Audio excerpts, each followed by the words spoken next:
everybody. Welcome back to Parental Advisory, Chronicles of the Sandwich Generation. And look, as always, I am here with my beautiful one and only, my partner, Tori. And yet, so thrilled and excited to have Dad back, her Papa back. And we were able to convince Grandma by popular demand to come back. This is our people's choice. It is. She is the people's choice.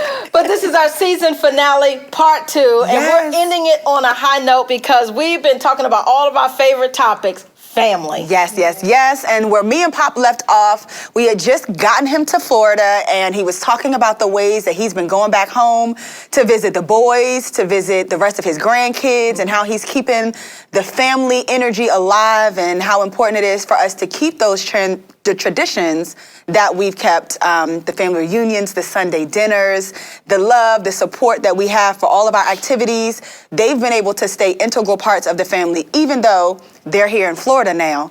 And it's just so funny, before we were rolling, we were in here singing our little family song. In the spirit of being a family and keeping our traditions alive, one of the things that we're excited to talk about this episode is our first or second annual Joe and Shirley Davis family reunion. And now, I guess, changing what that looks like, because we've been doing this for years and years and years.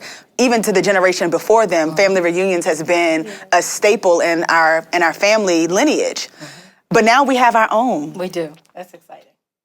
So there's a song on my heart. And there's a song that we sing at every family function, or I guess every major family reunion. And it started at Mom's. And it started at Mom's, because Aunt Judy used to lead that thing. Aunt Judy used to lead it. Shout out to you, Auntie. Hey, I thank you, Lord. I thank you, Lord. I thank you, Lord. I thank you, Lord. You let me see. You let me see another year. I could have been dead. I could have been dead. Sleeping in my grave. You told Dad to stand back and behave. You let me see. You let me see. Oh, you let me see. You let me see. You let me see. You let me see another year. Yes. We still got it. We are singing family. We are singing family when we want to be. So that's funny, because going back to just in our nucleus family, right? So that's Grandma, Papa, the 3 brothers, my mom, and then our grandkids. Even when we had Sunday dinners, or we had Thanksgiving, there is a tradition that we loved, and Pop will appreciate this. We all gather hands. Well, we gather around in a circle, we grab hands, and Pop leads us in prayer. And Pop, talk to us about how important that prayer time is when you lead prayer. That prayer time is very important because it's family. Yeah. And being the man of the family, it's very important that the man of the household do the family. And a lot of the kids, the grandkids, and the friends, they look forward to this on every Christmas. So this is Thanksgiving. This is a traditional thing that we do in the families. And what people don't realize, it's very important to have prayer. And we've gotten away from that. So it's very important for the families to, and they always say it, the family that prays together stays together. That's right. So we are living witnesses. And Pop always made sure that even the kids from a young age, he incorporates them, and that's just something we have come to know as part of our family tradition. And we look forward to it. We do. I always love to make sure that we don't skip over that. And we take our time with that. So what are some of the other Davis traditions that we've come to know and love that either y'all started or y'all brought from your mom and dad? Because I know Grandma Viola had a lot of family traditions, Papa Irvin and your family had a lot of traditions. What's some of the things that were super duper important that y'all wanted to make sure you imparted on us? We prayed before every meal. Yes. Still now. If you didn't pray, well, usually we said a Bible verse. We had to learn a Bible verse, and I'm sure that she took over from Grandma. Yeah. Grandma Viola. Oh, yeah. We had to say a Bible verse. In fact, she bought some placemats that had Bible verse on it, so they had to learn. And we also, too, another major tradition was that we always went to church together. As a family. That was a Sunday thing you had to do, even at the family reunions, remember? We all go to Walnut Grove. On Saturday, we would all go to family reunions, whether it was on Dad's side, we go to Walnut Grove, or if it was on Mom's side, we go down there. What's the name of that church, Mom? Mount Olive. Mount Olive. Mount Olive, that's Everybody right. got a Mount Olive in their little small hometown. Yes. Mount Olive Baptist. Yes, That was and an important tradition. those were some important traditions. And then I just know some practical ones. Pop has a tradition that I don't even think he made it a tradition. It's just the habit that he formed. And we came to expect it. And that was his famous fried chicken every Sunday. Sundays. Yes. Every Sunday. Chicken. Fried chicken. We always knew that, and it's funny because we at one point all went to church together in Maryland.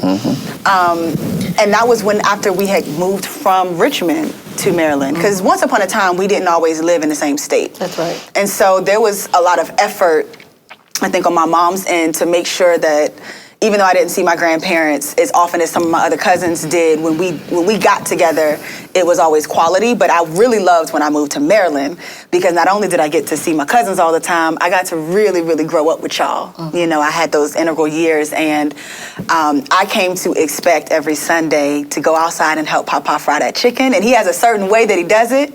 Papa, are you gonna give the people your secret on the podcast? No, I'm not. What's a couple of good tips to frying good chicken? Because there's a special way that he does it, and he don't play about it. Some of the good tips are, which my daughter don't believe in it today, the grease that you fry your chicken in, it makes a difference. And that oil is called the corn oil. We have oil, we have vegetable oil, we have canola oil, but the corn oil is harder. So what it does, it puts that little crust on the chicken that the canola oil or the vegetable oil doesn't do.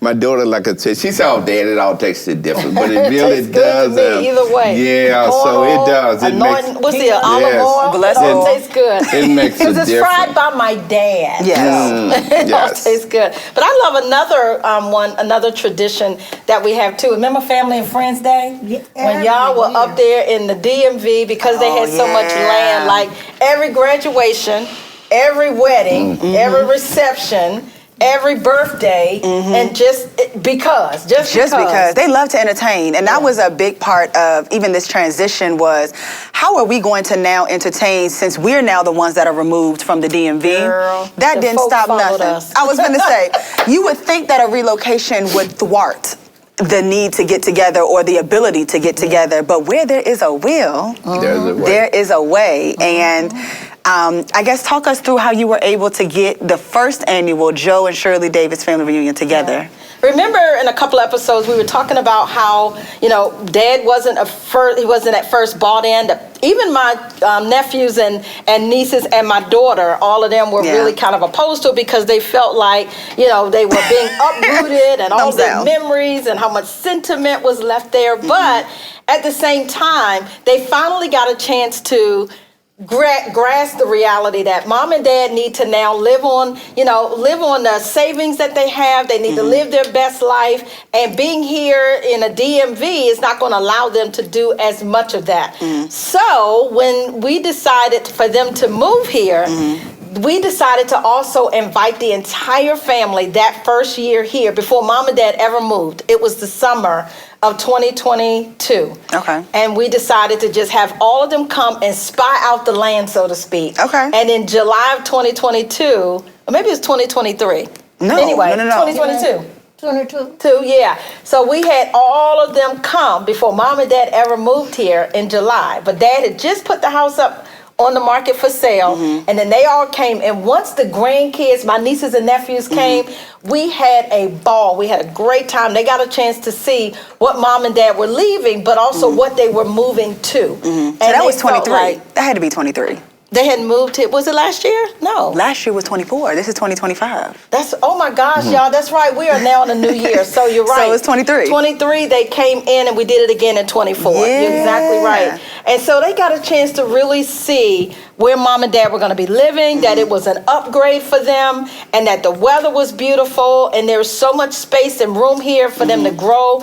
And we all had a blast. And they finally got past it. And they were like, okay, now we got the vision. Now we see. And they're all on board. And now they can't wait for the next family reunion. And every July now we set the dates for them to come. And so we made it the Joe and Shirley Davis family reunion, where we bring most of our immediate family in, but I know we're going to be doing more friends and families as well. So. Yeah, and I think it's important too, especially in those summer months, because a lot of them were school-age kids, and so it gave them a vacation, something to look forward to. And Florida is obviously the sunny destination. They got to hit the beach, and they made a whole week out of it. And there's one uncle in particular that makes up the vast majority of this family. Just because he has 7 kids. Okay. And his wife, yes, they were It's 7 a bunch kids. of them. Yeah. So he had a large delegation, if you will. He cooks, though. And he cooked. Oh, that's right. So not only was it an incentive to have all the kids, occupied in Florida because there's so much to do, but then also he's a master chef. And so it was our excuse to get some good cooking. Oh, yeah. Well, you get good cooking with me and Grandma, too, so don't cut us short. But it's good when Jonathan comes. I was going to say, everybody want to be a chef. He got it from somebody. Correct. So let's put that out there. He wouldn't know how to do what he did without Mom being such a great cook, too. Yeah. And Papa's learning, but Papa's more of the grill master. No. I meant he's not always been the cook of a whole meal. That's right. Like Dad does the grilling on the on the chicken and stuff, but Mom is like all things. Correct. Yeah. Correct. And everybody in the family, I think, with exception, because Uncle Joe can throw down. Oh, yeah. Mom, this one right here can throw down. I do what I can. Yeah, and then me and Cameron have been able to learn, because Cameron can throw down too. She's learning. Jeremy can cook. That's good. Yeah, we got a good little. It's a good kitchen and dynamic going on. But that's right. that's a big love language in our family too. Is just having a great spread and coming together around a good dinner table, and we all eat together and we have fun and we play games. And I think shoot pool. Dad loves to shoot pool. The boys are playing sports. Because it's a large cornhole. There's a large delegation of men in the family. That's right. So sports is a major thing, and whenever there's a holiday, there's always like a list of games on. So we all bond around, the TV. We know that's a central focus. But and the boys bond too because they love golf. Oh, that's right. And to come to Florida and to have a golf course every 5 miles away, for them, they come and they might do 4 or 5 golf courses over their few days here, but they love to get out and explore that too. So it's a lot to do. So here's a question. Going back to my old memories of the family and friends days, because some of my favorite, I think one of the reasons why me, speaking as the grandchild, I was a little sad to let the family house go was because I felt like there was no longer going to be a central location that we associated with our family, right? You have home base. No matter how far we go, no matter what states we move to, we always knew that 3514 Danville Road was our home, So I think it was sad for me in the beginning stages to feel like that was the most consistent thing for me, because we moved a lot, right? I didn't have a childhood home. So y'all's house was my childhood home. And I remember so many fond memories of running around barefoot out there in the woods, hanging out with my cousins and us playing freeze tag and basketball, and we'd be out on the trampoline. Pop would bring the horses out and we'd be riding horses. I mean, I'm a kid living on like an amusement park, it felt like.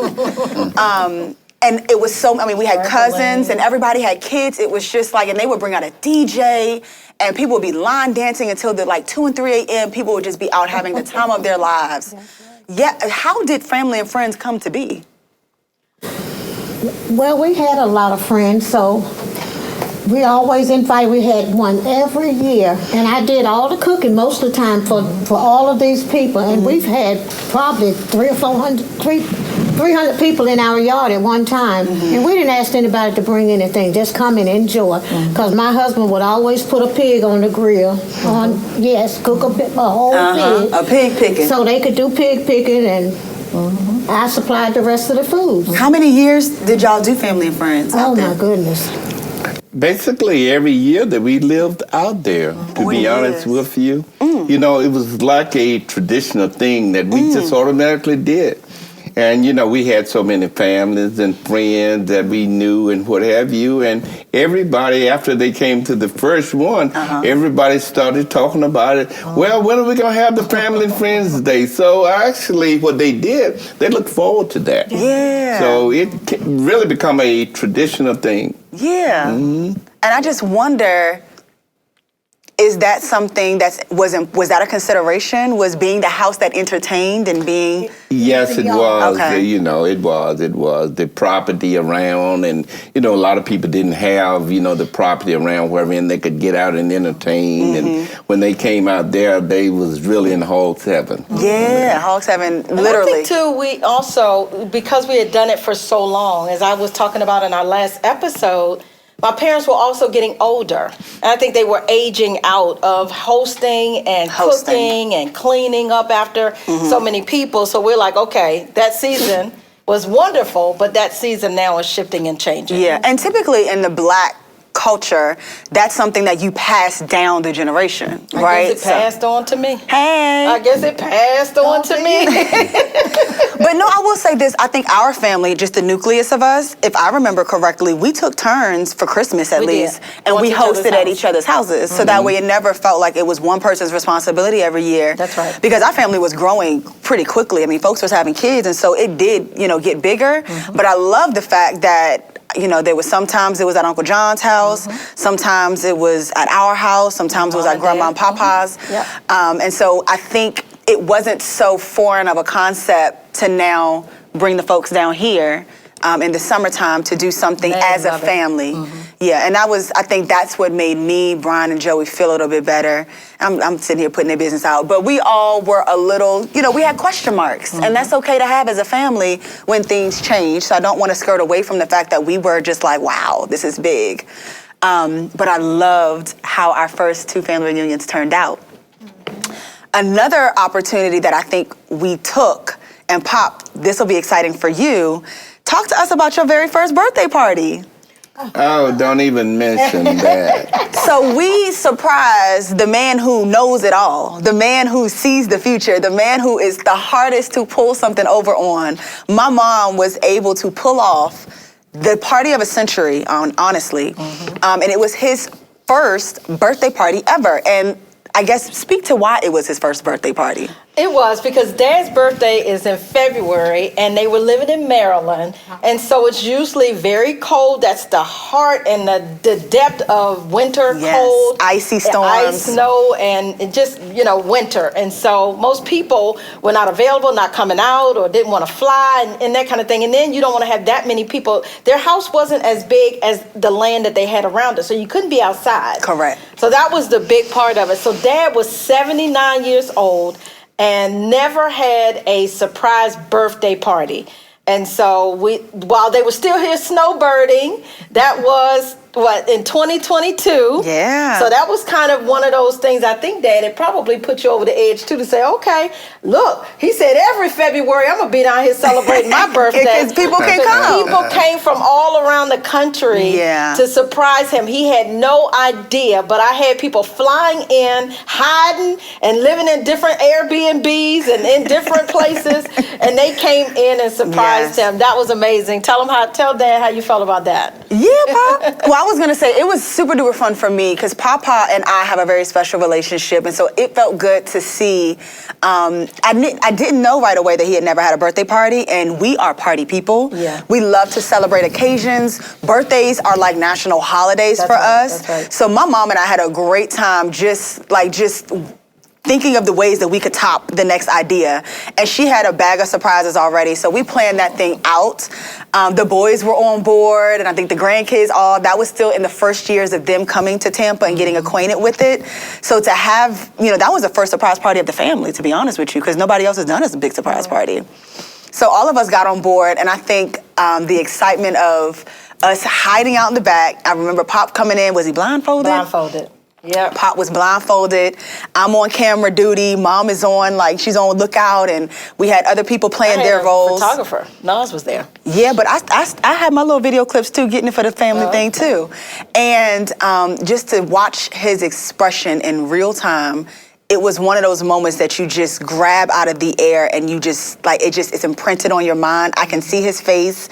I can see the level of authentic shock. Like, Yeah, he didn't see that one coming. he didn't, because Pop usually can sense stuff. He usually feels when things are going and there's movement. When there's stuff up. He did not know. And that day, that party, we all got a chance to show our love and have our presentations and speak to him in public. And we're big on giving them their flowers while they can still smell them. Yep. And so that party was an opportunity to, yes, get the family together, yes, get all under one roof and have a good time, but it was also a moment where we wanted him at 79 to hear and to feel our appreciation, our love, that he deserved this, and that this is what life could be should he decide to surrender and come on down. Pop, what was that party like for you? If you could, without getting too emotional, because I know you loved that party, but how did that make you feel? Well, this was a feeling that I never had before because I'd never witnessed a birthday party, and that's what happens when you open your mouth sometime.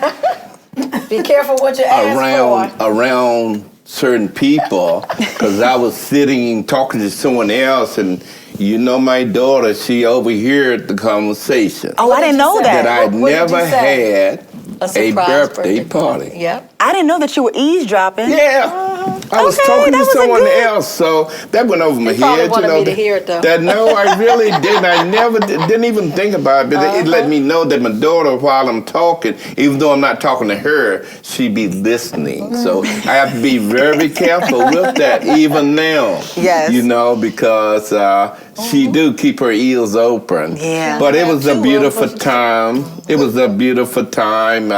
Like I said, I really enjoyed it, and I was really emotional because, first of all, I couldn't figure out how she got all the people from far and far away to be here. Yeah. And I didn't know anything about it. Yeah. And one thing that kind of teed me off was my sons had been here like 4 days, and I didn't even know they were here. Wow. So all of that, you know, really, that made up the party. Yeah. That's why it made it such a beautiful 79th birthday. And so, But I was glad he had it because I had to keep quiet. I mean, the kids was calling. I had to slam the phone down. Somebody was asking about this or that. I just said, I'm so glad this is over. Yes, because Mom kept that secret. Okay, Grandma. Kept the secret. But the boys came in early because they were helping us with the details and all of that, and, you know, playing a little golf and all. Absolutely, absolutely. So as we look forward to 2025's family reunion now, Yeah. what are you looking forward to, Pop, this year? What would you like to see in our family reunion, and what are you excited about in this new year? I think this is your third official year now as a Floridian, right? Second. Second? 2025 will be your second year. So, Grandma, this will be your question next. Pop, what are you looking forward to for 2025? And then what do you want to see? What are some of your ideas for a family reunion this year? We might consider them. We might consider, I like that. We might consider. Well, I would like to add maybe some of the other family members also to this family, because there again, you know, they hear about the Davis family reunion, and then they start asking questions. Why wasn't I invited? And then you have to explain to them that it was a immediate family reunion. Well, I'm your immediate family, but you're really not. But they wanted to be at that particular time because they wanted to be at the party. Yeah. So I've had so many questions asked about that, why they wasn't invited. Yeah. So I would like to see us extend it. Yeah. You know, a little more. Okay. I mean, what are your personal, like, what are you looking forward to this year, just for you? I'm looking for 25 to be one of my great years that I've had. You know, even with all the administration and what's going on, what we have to realize that, you know, God is still in control. Yeah. So, and that's what we look forward to doing for 25. Yeah. This is God's plan. This is not our plans. Yeah. But we're going to enjoy the ride. And God is still good. Always. Absolutely. Regardless of anything that happens and anything that we've experienced. good. And remember, too, we went through, not this past year, we've gone through these political shifts, economic shifts, but we've also gone through some major weather shifts, right? I mean, we Everything. survived hurricanes Two of 'em. Helene and Milton in Florida. And yes, it devastated a lot of homes, a lot of lives, and even impacted us personally. We lost, a lot of furniture. We lost a lot of belongings. But at the same time, we're grateful that we survived and we're alive and thriving. And two, the thing about it, we talk about what we lost, but everything that we lost can be replaced. Yeah. We didn't lose any lives and That what part. have you. So that was the most important part. Yeah. So, Pop, you looking forward to doing more of what you love? Yes. Yeah, building out there and doing more of your projects now that Yes. you're settled Yes. in and solid. 25. Yeah, putting his He wants to imprint. build a shed so he can house his tractor and lawnmowers and all of that. So Is he planting that'll be trees? this year. Oh, yeah, tell him about the trees you planted. Trees. Dad's doing another garden for me, so we get ready to do that. Dad, what we planting this year? Well, we're going to plant this year. We're going to plant the mango tree. And Mango. Mango. And we're going to have to replace one of the peach trees. That's the only tree that I lost, even in the storm. So we have great things set up for 25 and plant the garden. In fact, I've really tilled the garden already. The good thing about being in Florida, you can plant seeds year round. Yeah. Yes. So I often think about it. I said, I wish we had that back in this country. We could have planted crops twice a year and got paid twice Right. instead of only planting one crop and had to wait and hope that we could survive Right. for another one. Whereas if we had had the Floridian weather, we could have planted crops year round, and that would have like been that. more security and money in our pocket. I was just gonna say that. I said what I'm excited about, what I just heard in that lets me know that I know inflation is crazy and just the price of getting good, healthy, nutritional foods is a that's problem. Not sprayed with all kind of pesticides. Yes. Yeah, and preservatives. Yeah. The fact that they're out here growing, they're growing the good stuff, right? They're growing the things that we eat. So Cabbage and corn, tomatoes, zucchini, onions, peppers. And me and Mom get them and we will blanch them a little bit, freeze them, we cook them, we give them away. yeah. So Yeah, so We'll be I'm eating excited healthier. that we're gonna be more of a holistic and healthy family. Because we country, so there's just certain foods you can't give up. So to counter that, I like that they're growing their own food and not having to rely on grocery stores because let's be honest, that food will kill you. And more important, like you said, it doesn't have all the preservatives in. See, a lot of people think it's what they eat that really causes sickness and death. But really, the problem we are having is what the people put in the food. It's not the food that you're eating. It's the how they food preserve and how they preserve it to last. Or they What about pumping it even up with not just the steroids. I was going to say not just the preservatives, but even also the hormones and stuff that's in it, the Yeah, steroids yeah. and stuff too. Trying to has make a been- buck, trying to Yeah. make more money, making the chickens bigger, making the food bigger. Yeah, Yeah. where So- it used to take And a it affects chicken us. 6 months to become a chicken fryer. Now they do it in 6 weeks, so that Exactly. tells you right there. Exactly. Yeah. So I'm excited about that for them because that helps their health, that helps Mom's health, and that helps my health. And then we wonder lots of times where we see so many fat people. It's what they're eating Yeah. in the food. And it's changing the hormones of our own body, like the Yes. chemical stuff. And it's Yes. sometimes you just can't control it, but it's what you're ingesting Right. because that's what's available. Yes. So I'm excited for that as well. Grandma, what you looking forward to for 2025? That my family stays healthy, that we still praying together, doing things together, and that is my hope. Good. And Grandma is really talented in gardening and planting, but Grandma has an interior design eye, so I know she has some projects her and Mom are excited to put their fingerprint on, and they like to still do hosting, so Grandma helps my mom when she hosts her guests and just creating nice, warm spaces for people, so I'm excited to see more of Grandma flourishing in her creative space, because she is really, really creative. Mom, what you looking forward to for 2025? Healthier, right? I'm now in my 50s and your body changes physiological. I love so I that. want to embrace that and Yes. also make the necessary adjustments. Yes. So that's one.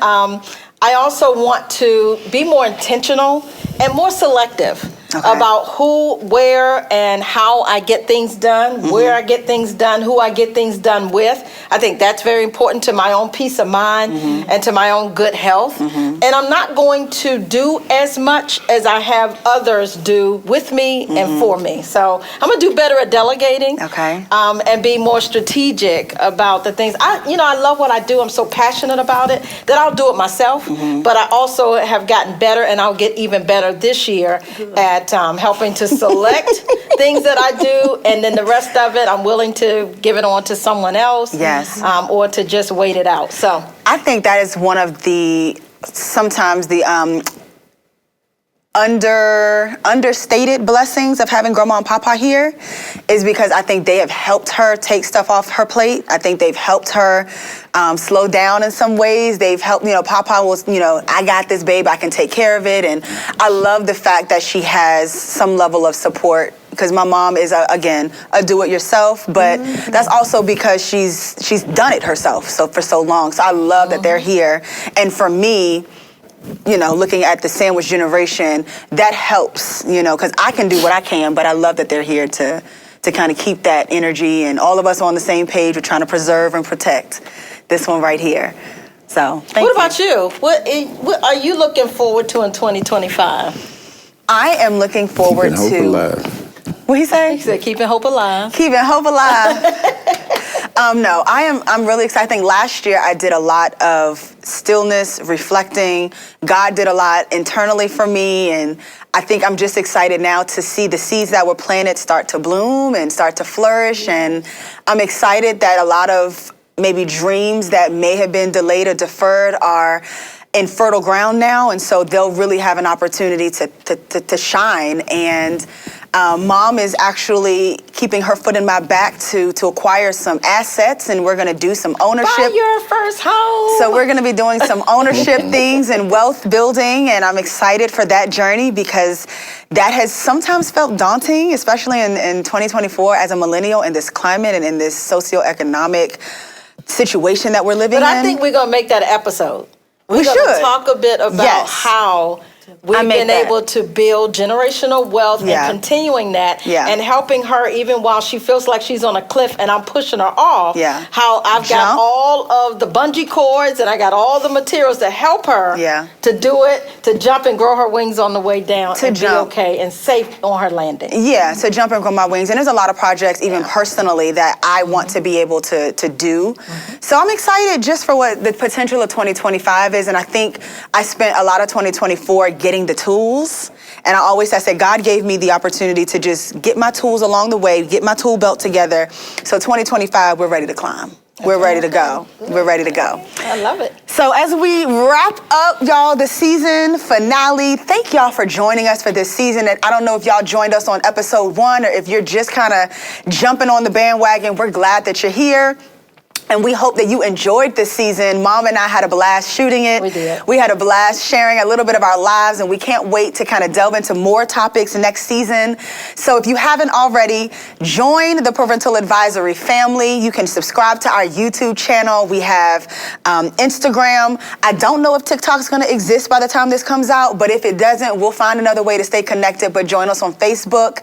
And you can even email us, because what we're going to do next season is start to get some listener letters. And we want to hear from you guys. So our email address is shirleyandtori@gmail.com. Very simple, right? shirleyandtori@gmail.com. But in the meantime, in between time, y'all take good care. Love on your peoples. Love on your peoples. That's right. And we hope by the next time we see you guys, we will have some news to report, some more stories to share, and some more life to give and love to share. It has been a pleasure being with all of you. Thank you so much for listening. Thank you for sharing. And thank you for being a part of this sandwich generation. We're not in this alone. We know that there is so many of us that are parenting our parents and that are helping to raise our children, and our kids and parents are helping to raise us in the middle. So thank you all for doing what you do. Love on each other, as Tori said. And we'll see you next season. Bye-bye. Hey, I am here live at the Grand Hyatt in Tampa Bay. This is where we're going to be holding Cultivate, January the 18th in 2025. And we are so excited. We're putting the plans together, putting the final touches on a wonderful day. If you're a student, an entrepreneur, a career professional, an emerging leader, if you're a mentor or mentee, and you just want to reinvent your entire career, this is going to be the place to be. We're going to be honoring Dr. Martin Luther King's dream of continuing service, but for us to be able to ignite and celebrate who we are, but also be able to reinvent our careers for our next level. It's the best time to do it. January the 18th. We'll see you here.